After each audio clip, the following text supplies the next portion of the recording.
At university, I knew Tom Stoppard, who's a major writer here, and here being in England, and I'd commissioned him to write a film about Galileo while I was at Paramount. So when I got fired, he came to his agent and said, there is this guy I know, he was at university with me, and you know, it might be an idea if you took him into the agent, because at that time it was 3 people, I think, tiny agency, and they worked mostly, almost exclusively in theatre and a bit of television, and my background had been in film, and so they wanted somebody who had some knowledge of film. So that's how I started, but that was a long time ago.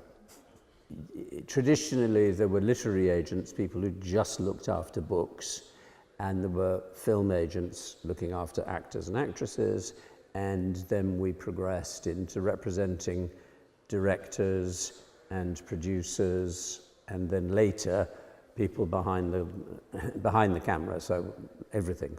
It's very difficult now to work in the industry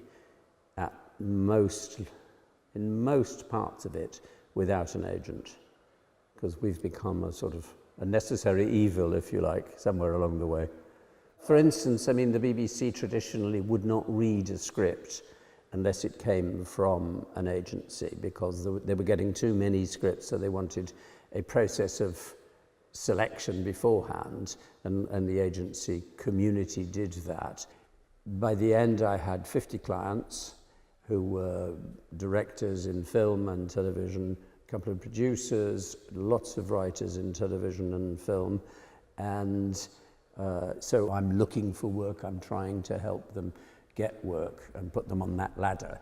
I was the first agent to be chairman of BAFTA, so you're responsible for the good running of the organisation. You're responsible for trying to take it into new directions. We did certain initiatives under we started the whole process of giving scholarships to actors and then young writers, and that's been very successful. And the point about BAFTA is it is an academy. I think even in England, everybody thinks that if you're BAFTA, you give out prizes, you give out the BAFTA prize, that's all you do.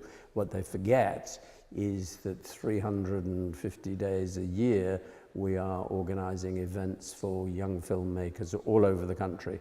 And that programme has just got bigger and bigger, especially in the last 5 years.